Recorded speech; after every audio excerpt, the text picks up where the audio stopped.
They say that patriotism doesn't make sense anymore. They say it's out of style. Well, who the hell is they? In the United States, name any point of view and somebody will have it and say it. At least here, they're free to say it, and I'm free to disagree. I like that freedom, and all the others. If that makes me patriotic, okay, I'm patriotic. So sue me. Patriotism, to me, is being willing to do your part and to carry your share of the load, and that's just the way I feel about it. To me, patriotism is standing for the best that your country stands for. And that includes standing against the mistakes, the wrong things. But it's true. In this country, you can protest what you feel is wrong. I feel it's something very personal. It's hard to put into words. You're right, friend.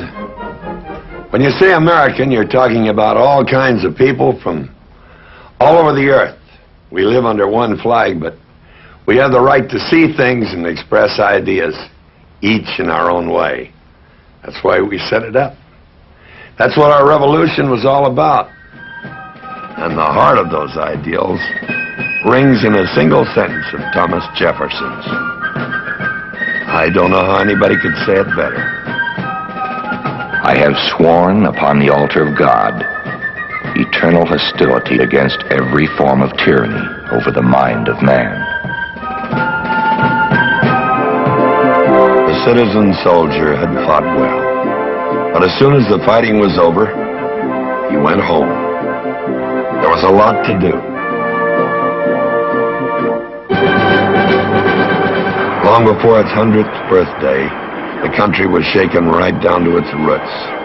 The question was, is this union of states going to remain one nation or not? It was a bitter, sad time. It cost more than anyone likes to remember. But out of it, the Union was preserved.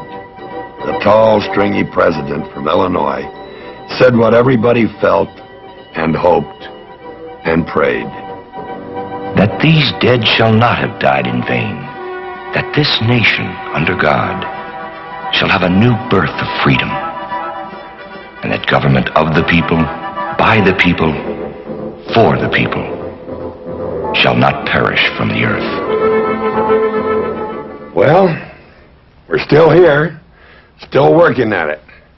We grew so fast in the 19th century we could hardly keep up with ourselves. But in the first 3/4 of our century, everything took off. We went from horse and buggy to jet and rockets in one man's lifetime. We've been tested in 2 world wars and a handful of smaller ones.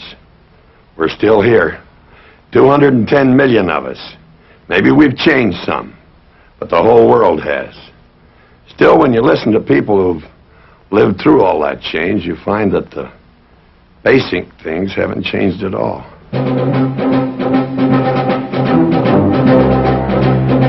world must be safe for democracy. Its peace must be planted upon trusted foundations of political liberty. To such a task, we can dedicate our lives, our fortunes, everything we are, everything we have, with the pride of those who know the day has come when America is privileged to spend her blood and might for the principles that gave her birth and the happiness and peace which she has treasured. God helping her, she can do no other. The quality of patriotism,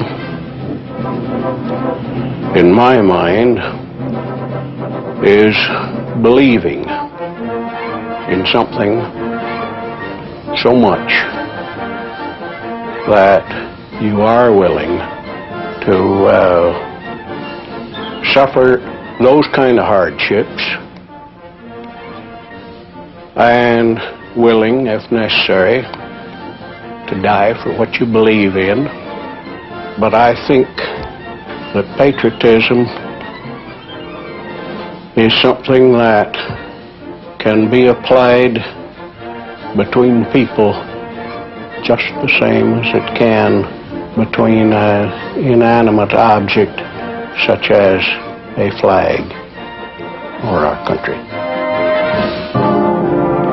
The industrial momentum we built up during that first global war kept on rolling. And by the late 1930s, that capacity to produce had become the key to victory in a war that we didn't even know was going to start. Yesterday, December 7th, 1941, a date which will live in infamy. The United States of America was suddenly and deliberately attacked by naval and air forces of the Empire of Japan. With confidence in our armed forces, with the unbounding determination of our people, we will gain the inevitable triumph, so help us God.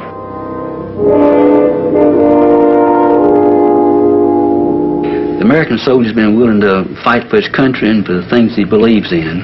I think when you boil it down, that's probably what patriotism is things you're willing to fight for and things you believe in. June of 1944. There never was, never has been since, a military operation like the one called D-Day.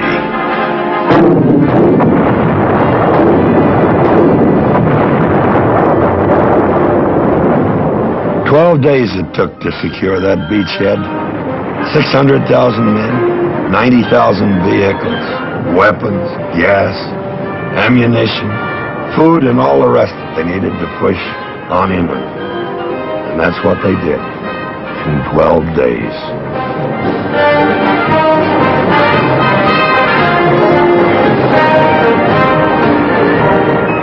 Of course, not everybody came to Europe by way of Normandy.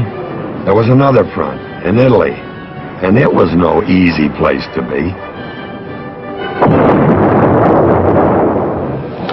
Patriotism to me is a person realizing the great privilege that they have of being born in a free country like we have, and doing everything they can not only to assist in making it that way, but to make it better. There were some bright spots in that war, and one of the brightest was this: the liberation of Paris. The French had some long years with very little to smile about.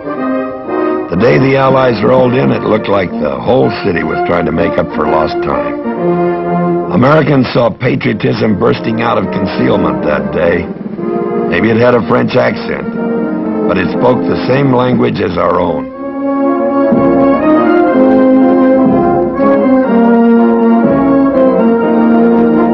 Even now, the enemy had one big push left. The newspapers named it the Battle of the Bulge, the enemy's last big try. I never wanted war to come to the United States. After seeing war, let it happen over there, not here. Don't let it happen to my people, to my mother, because it's a sad situation to see how people have to do and what they have to do to exist. Patriotism is doing what your government tells you to do and feeling good about it. I have been in 44 different countries.